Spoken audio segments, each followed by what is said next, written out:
Welcome to our daily reflection for this Wednesday, November 5th. And today, the theme in all the readings really is the cost of discipleship. That was a line and actually the name of a book by Dietrich Bonhoeffer, who was a wonderful Christian pastor, very faithful, who died and was executed by order of Adolf Hitler at the end of World War II.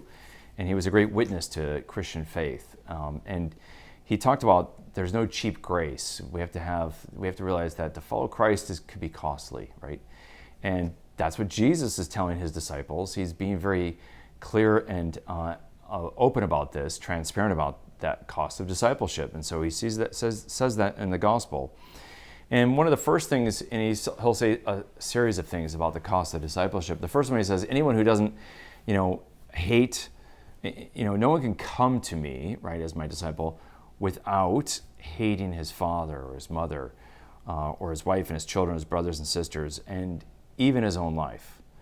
And what does that mean, hate? Well, of course, you know that this is a Semitic metaphor. It's a Semitic saying, so it's not literal, but yet there's an important truth that we don't want to also undermine. This metaphor has meaning, and it is metaphorical. And so it's a comparison. And so in the Semitic, to hate one and love the other is to have preference, a prioritization of one over and beyond the other. That's the clear idea. So it's not like as Christians, Jesus isn't saying you have to hate, actually literally hate your mother and father. No, he's not saying that, but he's saying you have to prefer me and prioritize me over even your mother, your father, your husband, your wife, your children. And Jesus can be totally consistent here, even over your own bodily life, right? Your own life. In other words, if someone like Adolf Hitler, speaking of Dietrich Bonhoeffer, tells you to do something wrong, you can't do that. And even if they threaten to kill you, which is what ultimately happened to Dietrich Bonhoeffer, he didn't love his own life more than Christ. He loved Christ and was faithful to the truth, even at the expense of his own life.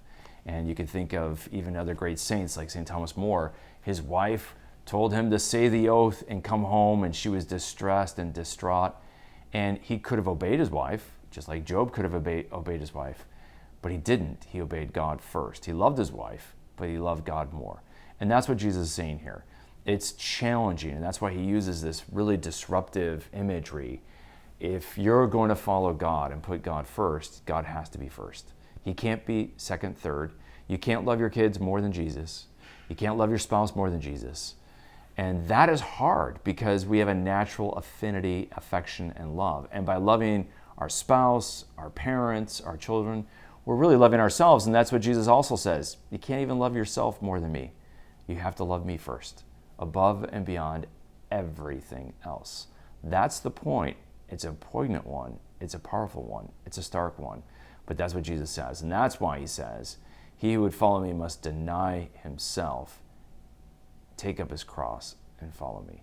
And that's what's going to follow next.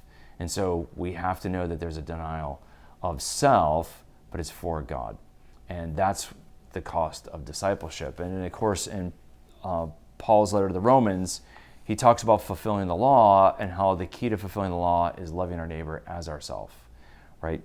And love is the fulfillment of the law. And we want to keep that in mind. Loving God fulfills all the law. Love God, and then you're going to love your spouse, your parents, your children, as you should.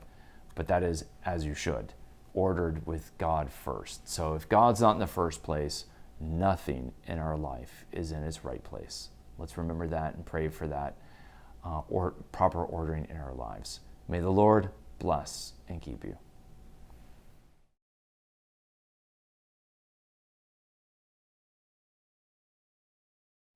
As Christmas approaches, we still have room in our Advent retreat, which is a way to prepare for Christmas. The best way to prepare for Christmas is with prayer. So definitely pray and come on a retreat and learn more about praying during the season of Advent. You can find out more at augustininstitute.org/retreats. We'd love to have you here. It's a beautiful, festive environment here as we prepare for Christmas.